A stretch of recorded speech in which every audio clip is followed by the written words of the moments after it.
All right, we're on.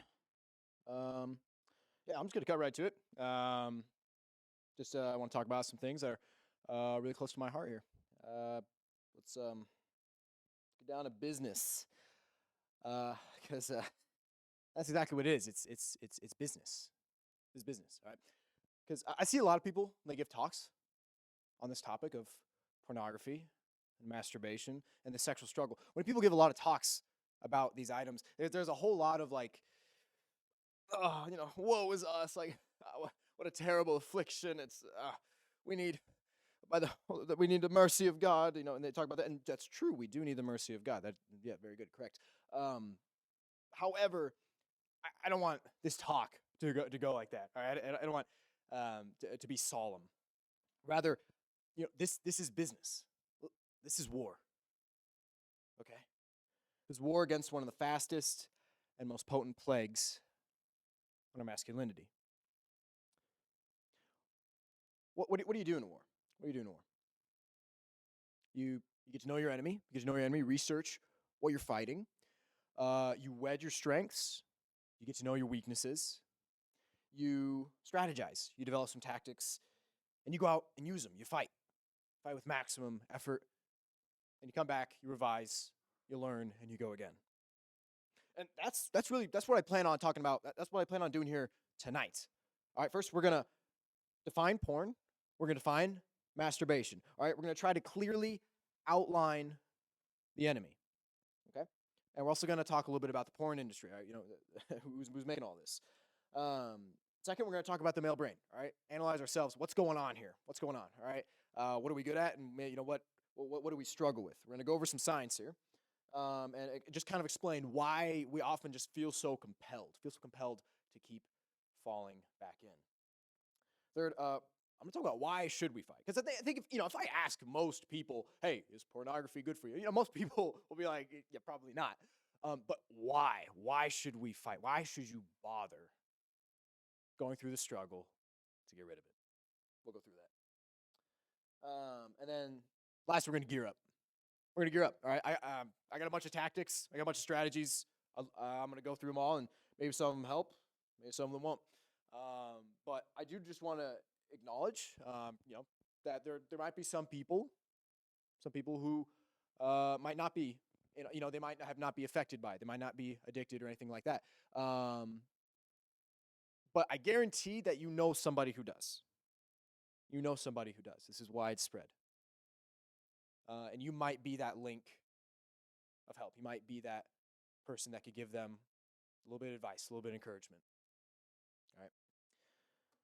So before I get into it, there's 3 things I need you to know. 3 things that are always universally important. All right. Never forget. First off, 1, God made you exactly the way He intended. He made you exactly the way He intended. All right. There's no mistake. He had you in mind. Right? And it's beautiful what He made. It's beautiful, His idea of you. And as a result of that, because He made you the way He intended, do not be ashamed. Be not ashamed. Guys, we are not made for shame. Shame is this alien, it's this exterior feeling. All right, we're not made for shame. I think it's an important distinction to make between shame and guilt. Okay? Guilt is this, that feeling in the back of your mind. When you're like, maybe I didn't do this wasn't so good. This wasn't so good. Maybe it wasn't right. Right? That's guilt. It's the acknowledgement that what you did might not have been correct, might not have been good. But shame is targeted at you, yourself. It's I am bad. I am bad. Something innately wrong with me, and that's never the case. That's never the case. And lastly, you are not alone. You're going to be told a lot. If you struggle with this, this feeling like you want to be, you don't want anyone else to know about it because you think it's probably just you. But that is not the case. You are not alone in this. There's a lot of people who struggle with this. Okay? It's not just you. All right. Let's get the show on the road. Let's scope out the enemy. All right. We're going to define it. Here we go. I got a legal definition here. So, pornography is the representation in books, magazines, photographs, films, and other media of scenes of sexual behavior that are erotic or lewd and are designed to arouse sexual interest. Yeah, I mean, if I was to guess, like that'd be about what I would guess. That covers yeah most of what I'd expect. But I think there's a little extra. I think there's another way to put it because I think there's a little extra detail, a little extra distinction that we got to make here. Here's what I'll say on it. Okay, pornography is anything you intentionally put in front of your eyes that will get you aroused. Right? It's anything that you put in front of yourself with the knowledge this will get you aroused. Okay, that is what we are fighting here. That is the enemy. Okay. Um, and I think I just want to point this out now, because there is actually there's many parties when talking on the topic of masturbation. A lot of people saying that maybe it's not so bad for you, or maybe they talk about health benefits or those type of things, or there's a lot of Christian circles who deem it as ads. It's not that big; it's a minor thing. I'm here to tell you definitively and decisively, masturbation is bad for you. It is a disordered act. Okay, it is something that we got to deal with. All right. And if there's any questions on that, yeah, just contact me, find me. Like I'd love to talk about that with you. My main topic here is pornography, but I would love to discuss about masturbation more in detail. And here's the thing: pornography is widespread. 80 to 90% of men. 89% of men. This is all over the place. And it's not just men. There's 25, 33%, a quarter to a third of women also struggle with this. All right. And I think also in part of a definition, I'll talk about the porn industry later, but what I'll mention now is, like, I think a lot of people might have this idea of the porn industry as this little imp off to the side, just kind of, they're just this little thing making some bad videos, whatever. But it is, guys, the porn industry is not this little imp. It is a beast. It is a beast. It is a colossus. It is huge. And it is too large, too expansive to put a number on its value, on the value of the porn industry. Billions upon billions of dollars. It's largely privately owned. There's not a whole lot of people. It's not like there's just a couple of people running this thing. And they have the sole goal of just getting as many people in as they can. Getting as many people, expanding their reach. And they're clever. They're smart as hell. They are not stupid. The people working there, they are not stupid. They know how to get at men's hearts. Right? And they're breaking in. And they really have already. They've broken in the mainstream culture in many ways. You could look at several examples, like just how our culture's become, hypersexualized. More of these themes are coming in. Like, for example, Game of Thrones. That's a show that, don't tell me that that's not. There are quite a few lewd scenes and there are sex scenes that really are just meant to be provocative. There's so many scenes in there. It is so much. There's Rick and Morty. They've done ads for Pornhub. There's a video game came out recently, Cyberpunk 2077.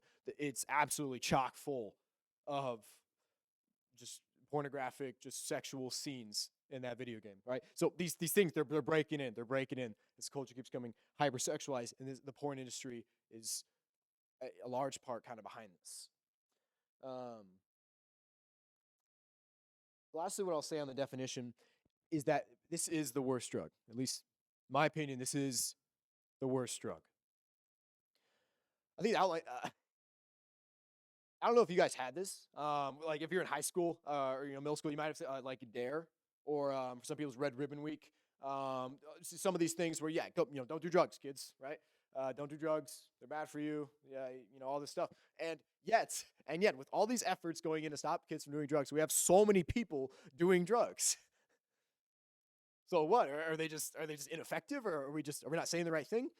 And the thing is that they kind of forget to tell you is like, yeah, drugs are bad, but the thing they forget to tell you is how amazing they make you feel. How amazing it makes you feel. Look, let's not put it lightly here. Pornography makes you feel amazing. That's why we keep going back to it. And I'll explain that more into the science of what's exactly is going on up here. But the thing they forget to tell you is that pornography really taps into something within you. And it's the worst drug because you carry your own supply. You don't have to go get it. You always have it available. It's easily accessible to get this. And no one has to know about it. It's anonymous. All right. Last thing, I want to make a typology change here, and we'll get into this later. Difference between lust. That's kind of the main thing that we're talking about here. But then there's the other side called desire. All right, desire is the good stuff, and we're gonna get to that later. But just kind of keep that in mind. We're talking about two different things here. All right, time for some science. More important word before we jump in there. Neuroplasticity. Neuroplasticity. Basically, it's your brain's ability to change. Your brain's moldable. It's plastic. You can change it. And to kind of a little analogy here, to kind of how your brain might reinforce behavior. Because good things happen, your brain will mold itself to that. Good experiences, it's going to want to do that again. So I want you to imagine like this big field, big tall field. You can't really see over it. So, you trudge through it. You're trudging through this field. You're kind of trotting down the grass and finally, you reach something. You reach a pleasure point, let's say, something very pleasurable. Nice. Now, when you come back to that spot again, your brain's going to remember how you got there. It's going to remember how you got to that pleasure point because now the path has been made in the grass. There's been some of it's trod down. It's easier to find your way back. And the more you take that path, the more the grass goes away. A path is formed, dirt path, it gets paved, right? It's so easy. It becomes increasingly easier to get to that pleasure point. This is a neural pathway. And this is for good and bad. I mean, it's a good thing your brain can change. It's a really good thing. But I think it can have a lot of negative effects as well. So we're going to go into the parts of your brain, and then we're also going to talk a little bit about chemicals and some hormones. All right? 3 parts of the brain. Here we go. We got the hindbrain, the midbrain, and the forebrain. All right? Hindbrain, it's your stem back here, vital systems, movement. It does its job, and it's not neuroplastic, which I mean, you better hope it isn't, because if it is, I'm so sorry. So yeah, it's does its job. So thank you, hindbrain. Moving on, midbrain. We got tectum, tegmentum. This is more your visual, auditory reflexes. Your ears will pick up. There's loud noise. Your ears will automatically jolt over there. You'll pick it up. Now, the tegmentum actually has an applicable characteristic here, is that it is the manufacturer of dopamine. Yeah, big player here. Dopamine's a big player. So, just all you gotta know is the VTA. That's the place that manufactures dopamine, is located in the midbrain.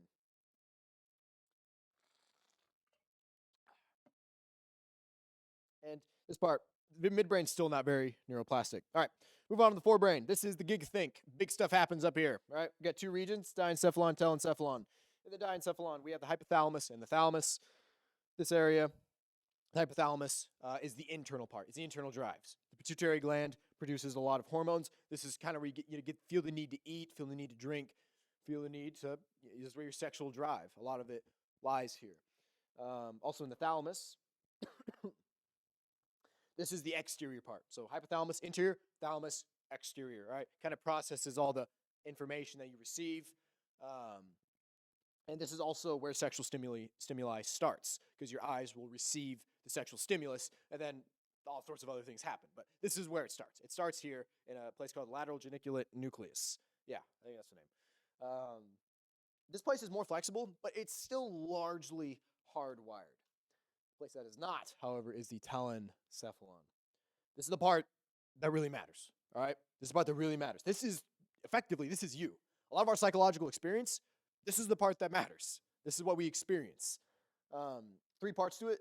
The basal ganglia, the first part, which is kind of where your habit learning comes from. This is how you get good at stuff. Someone maybe works on their form in basketball. This is kind of what's working on there. Getting better and better. Love it. That's great.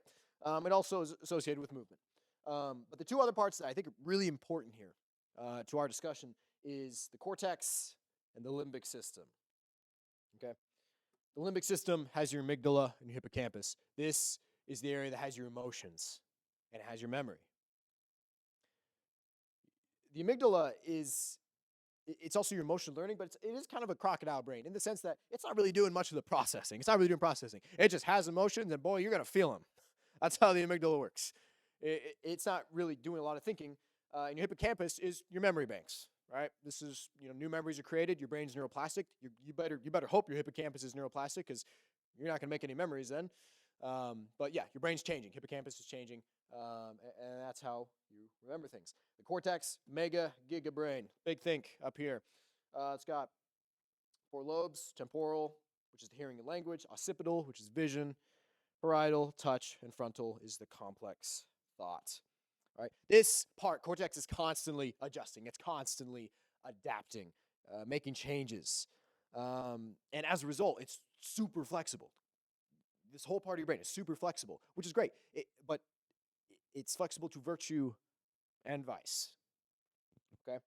So what happens when the brain goes through sexual stimulus? What's going on, right? What's sexual arousal? What's going on all through that process? So pretty much everything starts to get kind of excited. Everything starts getting flooded. All right? We start see a lot of action going on. All right? Stimulus comes in through the eyes, processed by the LGN, right here. That's your visual stimulus. And alarms begin blaring. The signal is sent down to your VTA, remember, midbrain. So dopamine starts getting manufactured, starts rising up. And tension and stress builds in your limbic system, right? And your VTA, hypothalamus are going on overdrive, right? So your limbic system, remember, that's your emotions. That's what gives us kind of this tension, this kind of anxiety. Dopamine starts to come in there, it's starting to build this kind of tension. And there really is only one way to release that quickly, and that's through ejaculations, through orgasm.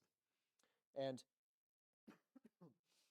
what happens during orgasm? What happens during this thing? There's a lot of it is hormones, and we're going to get to that in a little bit. But what I'll say now is that the VTA just sends an absolute flood of dopamine. It just washes over your brain. But what happens is that this large amount of dopamine shuts down the amygdala. The amygdala being your fear center, your emotion center. This is why we get that transcendent feeling if there's an orgasm, because we literally feel invincible for about 6 or 7 seconds because we don't feel any fear. This is what makes it so euphoric, so amazing. Now, afterwards, your hippocampus, your basal ganglia, these things are going to be primed. These are going to remember. They're going to remember this experience, and they're going to want you to come back here again. All right, we've talked about the machine. Now it's time to talk about the gas. Gas running the machine. Chemicals of passion. Here we go. Dopamine, big player here. All right, it directs reinforcement and attention. And remember, dopamine is a great thing. If you didn't have dopamine, you'd have a hard time being motivated to do anything. So, it's great. It's a great neurotransmitter. It gets you to focus in on things of significance, things that your brain has found to be worthy of its thought, worthy of its attention. Now, dopamine is not technically how pleasure is felt. It's not technically the actual pleasure that you experience, but it does focus us. It increases the sexual sensitivity, helps build memories, induces this kind of craving. Yeah, gimme. I want it. Gimme. That's where you feel that from. Some dopamine running through. Now, here's the thing: is that there is this thing, dopamine doling. So, the thing about porn is that it is just an absolute nuke. It's it's what's called supernormal stimulus. It is way more than your brain is used to. They ran an experiment on supernormal stimulus with a bunch of butterflies. What they did is that they had the species of butterfly. They just had them in a room, and they had a bunch of male butterflies and a bunch of female butterflies. And usually, what they're going to do is they're usually going to mate, and procreate. That's what butterflies do. But what they did is that they took a cardboard cutout of a female butterfly, made it more brightly colored than any actual female butterfly, tied on a string, hung it down in the middle of the room. What happened was all the male butterflies started to be attracted and try to mate with the cardboard cutout. Eventually, it got to the point that the male butterflies would no longer mate with the female butterflies. They were only attracted to the fake one, the one that was super normal, the one that had way more to offer than an actual female butterfly. This is supernormal stimulus. And this happens because of dopamine doling. See, our brain needs a certain amount of dopamine to get to this point, to get to the feel-good point. But the problem is that when dopamine floods over, especially when pornography just creates this nuke and it floods over the receptors, well, like imagine if someone's yelling at you and they're like right next to you. What are you gonna do? Probably automatically, right? You're gonna kind of cover your ears. Um, Same thing with receptors. If they're getting watched like this all the time, they're not gonna receive as much. They're kind of back down and not sense as many of the neurotransmitters. So in order to get that level that you need more dopamine. This is tolerance. You need more dopamine to get the same high. And this is how we get all these weird things like child pornography and incest porn and bestiality, like all these crazy things that you got to wonder, like, how did this happen? How did this come to be? The answer is tolerance. It's tolerance. Because things that are horrifying, things that are shocking, that gives you a dopamine boost. It'll give that dopamine boost. What porn can do is it can dull the receptors that only porn will give you this high. Only porn. So it happens to men that nothing else will really get them up. Nothing else will really make them feel good. Like porn could be the high point in their day, high point in their lives, because nothing else really makes them feel alive. All right. Next, testosterone. This is it's the male hormone. All right, it's great. Gotta love testosterone. Does great, some great things. It is, men have like 40 to 60 times more testosterone than women. We got a lot of it. And what it does is many things, but in context of our discussion here, sexual cues are picked up by the brain, induced testosterone production. All right, testosterone kind of feeds back. It kind of prepares you. It kind of increases that anticipation of a possible sexual encounter. Now, testosterone can be produced and be increased from external as well as internal cues. So seeing something can get it produced, but also like thinking about things that can also get it going. Testosterone drives sexual desire. It drives sexual desire. Here's the thing about it though, is that long term, porn crafts a brain that's constantly producing testosterone. And this increases your sexual drive overall. Think about it. If you are constantly on porn, if constantly doing, these thinking about these sexual things, seeing things online, your brain is constantly producing more testosterone. This is why it might feel so hard to kind of pull away, because now your drive has been increased. Your drive has been increased. You're constantly having more testosterone in your body, flooding throughout. And this is, this is why you have increased desire. Now, I will say a little extra tidbit here, is that men who are in committed relationships, men who are healthy, in a sense, they actually have lower testosterone levels on average. It's pretty interesting that once a man finds, once he's in a committed relationship with a woman, his body kind of is like, oh, there, we got what we need. I found what I need, and it doesn't need as much testosterone. It's pretty cool. Next, we'll talk about some adrenaline. Adrenaline is kind of what initiates the arousal, and it gives you that boost, that sense of energy. It gets your heart rate pumping, gets your blood flowing. It really, focuses you in.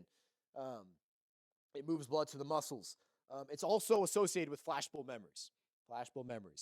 Those kind of, I think a lot of people had these kind of adrenaline memories, these kind of flashbulb, boom, like something weird was going on at the time. Something crazy, they'll remember it. I think like if you ask most people who are adults at the time of 9/11, most of them could tell you where they were when it happened. It's flashbulb memory. Okay. But what this also happens that most men who have struggled with pornography, most men can tell you where they were and what video they watched the first time they really watched pornography. I can remember it. You remember it. It's a traumatic experience. It's a flashbulb memory. Okay? And it's adrenaline's part of the reason why we can withdraw these images up with ease. Why after we watch a certain amount of pornography, it's so easy to just play it back in our minds. It's so easy to remember it. All right. We got two more here. Endogenous opiates. This is the pleasure chemical. This is what makes it feel so good. This kind of gives the euphoria, the transcendent feeling. This is what happens because it's released in kind of small amounts through arousal, but once you reach orgasm, yeah, then boom, it shoots up. And this is what we experience as the intense pleasure. Okay. Um, Now, just like dopamine, these opiates have diminishing returns as well. They also have tolerance building. It kind of eventually gets to the point where it'll steal the joy from sexual activity. Instead of it being this incredible experience, as God intended it to be, it'll just kind of be what you need to get by. Um, that is the power of tolerance. Lastly here, yep, we got oxytocin, vasopressin. These are the binding chemicals. This is the good stuff. If you're in a committed relationship, this is the good stuff. This is what's going to bind you to the partner. This is what's going to make you, feel closer with them. Okay? Oxytocin is kind of the satisfaction of sex, kind of the trust, the affection. Vasopressin, it binds the male to the object of affection. Here's the thing. They are indiscriminate. You don't necessarily have to be a woman for it to work and to bind you. This is why we can feel so attached to the screen, so attached to the pornography, because hey, the vasopressin, released anyway. Oxytocin, we're binding to whatever the heck you just climaxed to. That's what we're binding to. This kind of gives this why you're kind of drawn to it. So you feel like you can't pull away. Okay. Hopefully just painting a picture. Kind of porn just kind of hijacks our system. I think you could see that our system that is made, all the hormones, these are all great things. They're all great things in the right context. If they're done correctly. But porn hijacks this. It turns them, it throws them in the disarray, throws them in the dysfunction. All right. Here we go. Third part. Why should I fight? Why should I bother? And this is actually a very logical question. It's a very good thing to ask. Is this worth my time? Because it's so easy when you are struggling with it. Like, most men will at least say, I think I'd be better off if I wasn't on it. I'd be better off if it wasn't there. But is it worth the struggle, worth the effort to get it off me? Because, in a sense, it's just me, right? It's just me. I'm not hurting anyone. Is it really that bad? Right? I think to best describe why you should fight, I think I will tell my story here. So, I was 13 when I was first exposed. 13 years old. And I just stumbled across it. And, it was the most amazing thing I'd ever felt. And you have to imagine, I'm 13. I'm going through puberty around this time, man. I am feeling all these feelings. Weird things are happening to me. I don't know what's going on. And I have this this kind of drive in the back of my mind, and I don't know what it is. But finally, when I encountered porn, it felt like something that had been building up in me was finally getting used. Something was finally getting used, and it felt amazing. And yet, in the back of my mind, I knew something was missing. Something was a little off. And I also knew that I shouldn't tell my parents. And yet, I didn't think too much on it. It felt great, so I kept doing it. It didn't start off, in great amounts. Maybe I do it once a month, but maybe a couple times a month, and I start needing a little bit more. Maybe once a week, maybe a couple times a week, maybe once a day, maybe a couple times a day. When I was 16 years old, so 3 years after unhindered use, like it wasn't, I didn't try to stop it. After 3 years of rampant use of pornography, I was using it a couple times a day if I could. And I remember my brain during that time, my mind was not my own. I couldn't think about really anything else besides sexual things. Whenever I saw a woman, immediately, boom, I'm procked. I immediately start thinking about all these sorts of things that I'd seen online. I start thinking about what I could do with her. Because your brain is crafted, as we talked about with the brain parts, your brain is now molded to be really good. Really good at receiving sexual stimulus. And getting that arousal. All right. I even got to the point because around that time, I went on some dates with a woman. She was very pretty. Um, but by no means did I have anything good in mind. I had no good intentions with her. I was probably going to hurt her. But luckily, I couldn't take it. I couldn't take it. I couldn't take walking through high school and not being able to be in my own mind. In fact, I was so preoccupied. I knew that something was wrong. This was not the way it was meant to be. So I broke it off. No, I got to figure this out. I got to figure this out. I went home and I cried. Something was wrong. And I didn't know how to fix it. This is what it does. This is what pornography does. It makes you incapable of loving. Porn kills love, right? You're unable to love. Women are mere objects of pleasure. Your mind will not be your own. You'll struggle to have meaningful relationships with women. I think it's about time we also talked about what really goes on in the porn industry. All right. I mean, that place, it's beyond description, how awful it is in there. There's people who get out. There's like porn actors, porn actresses. They'll be interviewed talking about what happened there.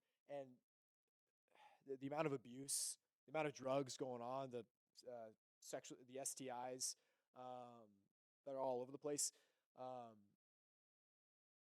It's a place of abuse. It's a place of disorder, of dysfunction. If you look at a video of maybe like 8 or 10 years ago, like an older porn video, there's a good chance that actress is not alive.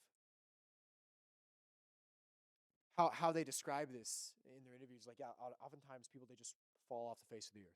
One day they're there, and the next they're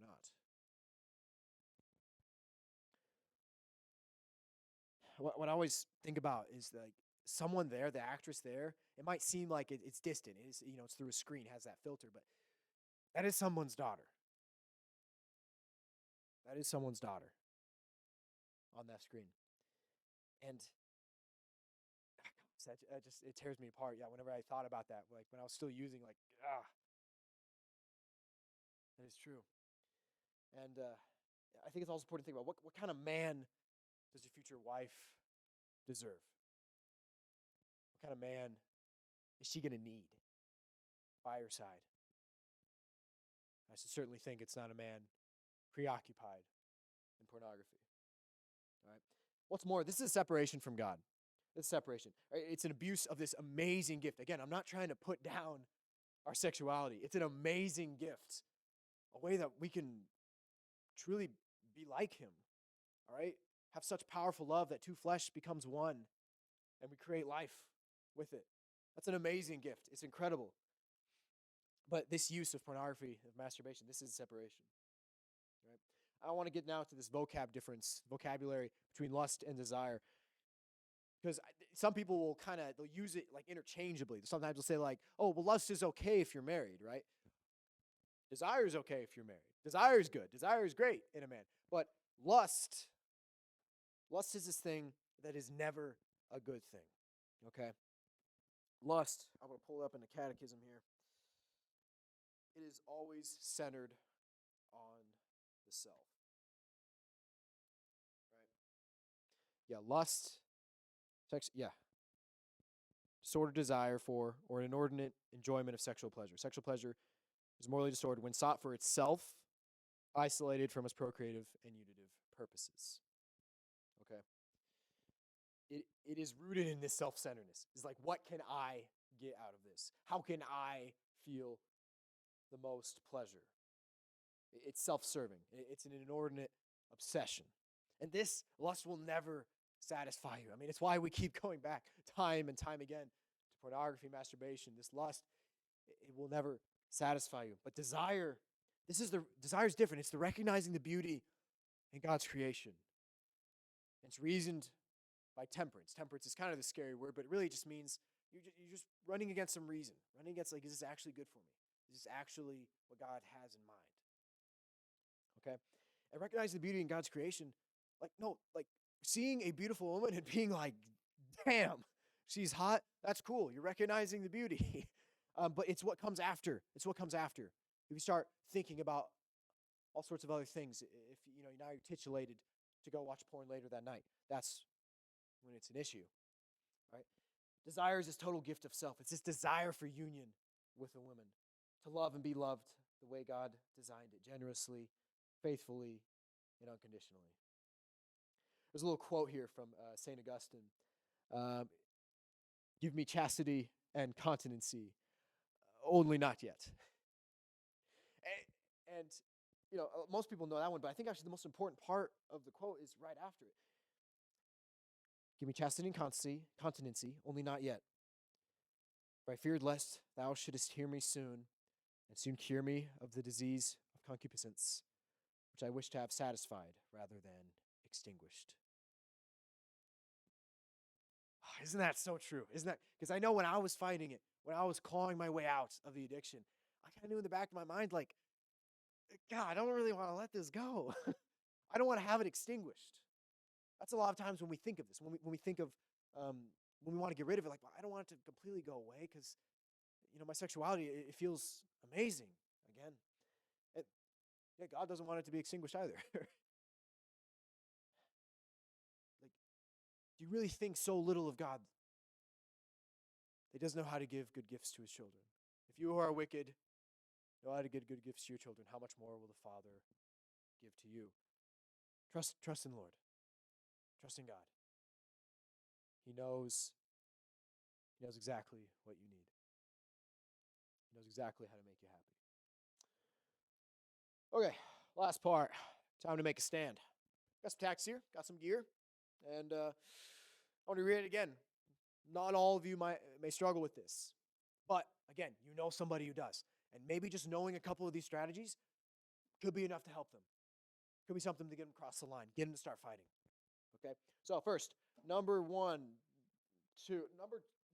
two most important points here. Number two most important thing I will tell you is do not give up. Do not give up. Now, you might be thinking, wow, thanks, Dominic. Yeah, that's really the best you can come up with. Yeah, okay, don't give up. Yeah, not like I couldn't have thought of that. But here's what I mean. This is a war, like I said, which means there's going to be many battles. And guys, you're going to lose some of these battles. But it is my belief that your war can also be determined by how well you get back up. How well you can be resilient and not give up. Okay? How well you can get back up and go again. Because what I'll bring up here is like, someone might walk out of this and they go, dang, okay, yeah, I'm gonna do this. I'm gonna stop this. And they go a solid month. And then, maybe the wrong weekend happens. Maybe they're bored, they're alone, and these feelings come up, and it's the wrong weekend, and they fall. And they're like, God, couldn't I even make it more than a month? Am I really that bad? And Satan's going to be right there with you, being like, that's right. You are just bad. You're just terrible at this. But you know what people who suck, you know what they do? They keep watching porn. They stay down. But there's a big difference between that and a guy who might fall after a month, but he's like, okay, he's going to get back up and he's going to go again. I know it's so hard. It's so hard because it feels like you just failed. How can it sucks that you went so long and now all that progress is gone. Trust me, it's not gone. If you can get back up and you go again, that's something. That is something. Right? And I mean, put it honestly, right after you fall, right after you ejaculate, you have this 3 or 4 hours of clarity. You have 3 to 4 hours where you are not going to be tempted. Use it. Okay, 3 to 4 hours. Make a game plan. Make a little change. Analyze. You can now look at what happened objectively. How did I fall? What happened? What were all the things that were going on in my life? What was going on that I would fall? Look at that. Make a little change. Get up. Go again. And then lastly, confession. Okay? Never feel like a priest, like priests don't remember when you go and confess it to them, right? And it gives you this grace. It gives you this little boost. Go to confession, guys. If you fall, go to confession. Don't feel bad about it. Don't feel ashamed. Okay? The priest is happy you were there. All right, next point. Accountability. Oh yeah, accountability. It is huge. So what I'll start with that. Satan likes duels. Satan likes duels. Okay? He'll love to take you on one-on-one.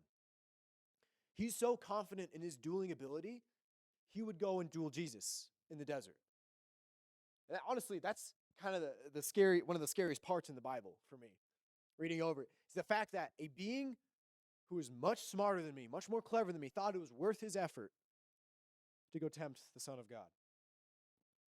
That's how confident he is. And obviously it didn't work, and we're thankful for that. But if he's going to go tempt Jesus, you better be certain he's coming after you too.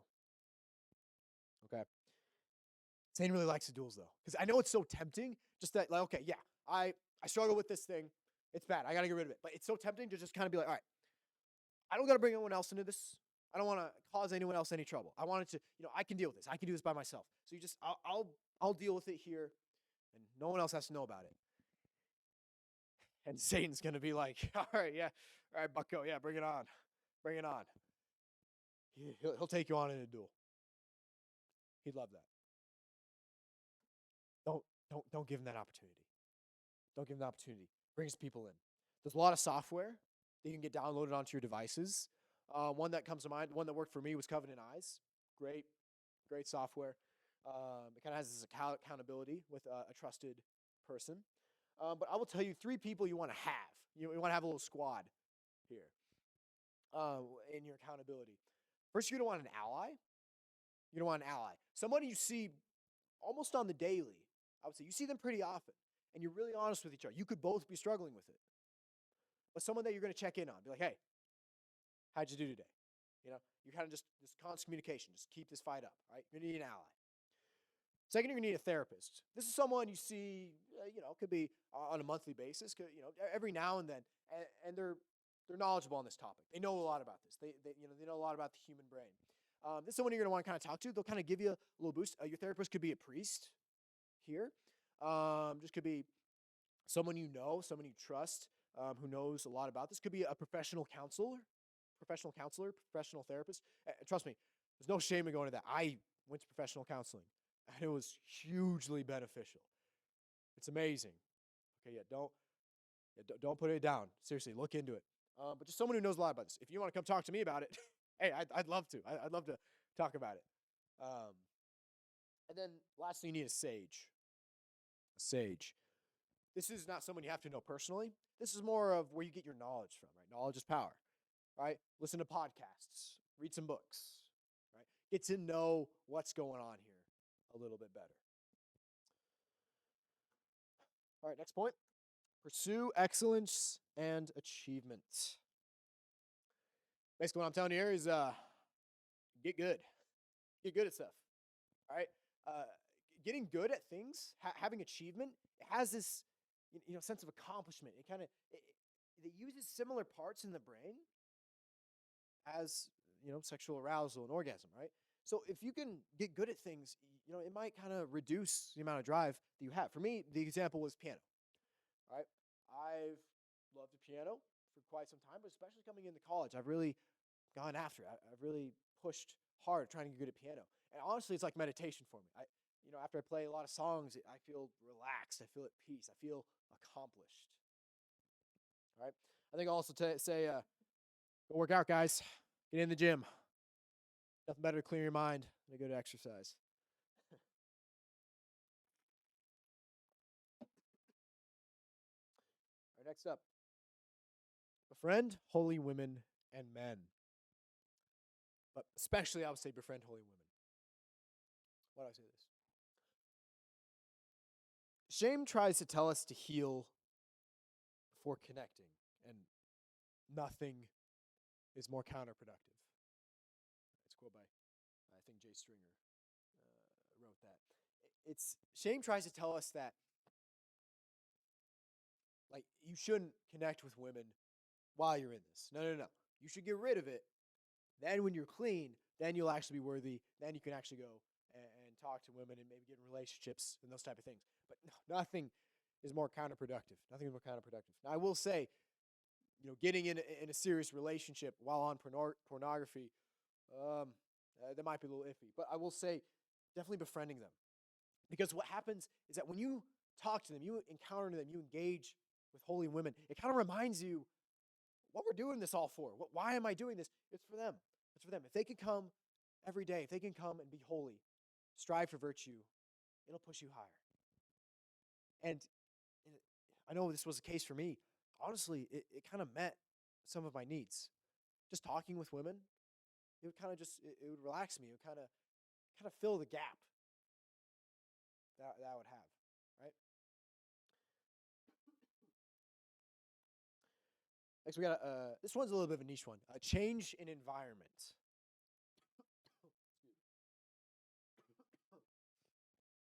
Change in environment. I'm going to use a little example here. So in the Vietnam War, the war sucked. It was terrible. Not a good time for the soldiers in there.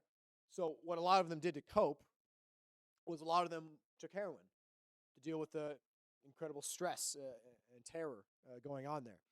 So Army Command found out about this, after the war. They're like, oh, shoot, like it was like 30-40% of soldiers might have used heroin, one or more times.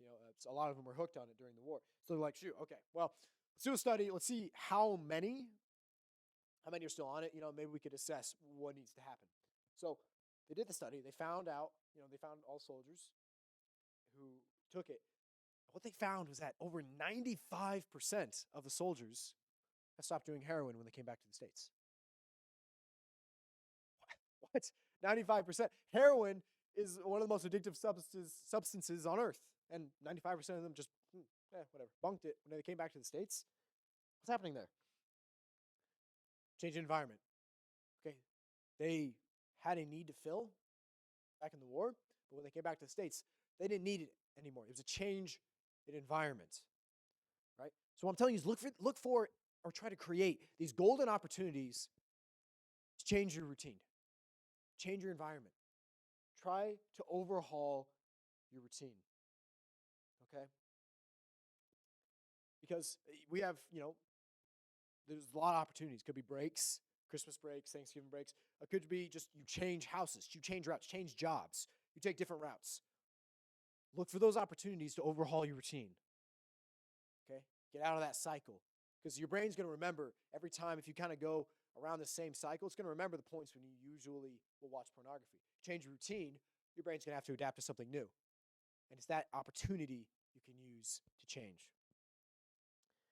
All right. Number 6, identify the needs porn is fulfilling. This one is a little bit tricky, but I actually can't stress enough how important this one is. The addiction is only ever as strong as the need it fulfills. The addiction is only ever as strong as the need it fulfills. Okay? What I'm telling you is stalk your cravings. Stalk your desires. Because if they're there, it's kind of an indication that something under the hood needs attention. Okay? All these things that we have, these cravings, these desires, they are a part of you. They are telling you something about yourself. They shouldn't just be ignored. But I would only recommend you do this in an adoration chapel or, someplace holy, someplace deep in prayer, right? Because it's very easy. If you're doing it at home, it's very easy to, kind of titillate yourself, and now you're aroused, and then now you might fall. But do this in an adoration chapel, right? Bring it before the Lord, and just kind of think about it. Like, where are these desires coming from? What need is it fulfilling within me? We're all different, so it all might be filling different needs within you. A little quote here: both porn and Jesus appeal to the deepest longings in our hearts. Only one offers freedom. All right. Now the most powerful tool I can propose. All the other things that I've told you, all the other tactics, they may or may not work. We're all different. Some of them might just not work for you. But this one I'm about to tell you, this is the most universal thing. This is the most universal tactic, most powerful tool I can give you, and it is the rosary. It is the rosary. This is the closest thing I can give you to a get out of jail free card. Okay? Now, it's not free. I mean, the rosary, it's a long prayer, isn't it? But Mary will not ignore you. Mary will not ignore your pleas. Okay, it's not a surprise to me anymore that 5 months after praying the rosary daily was the last time I watched porn.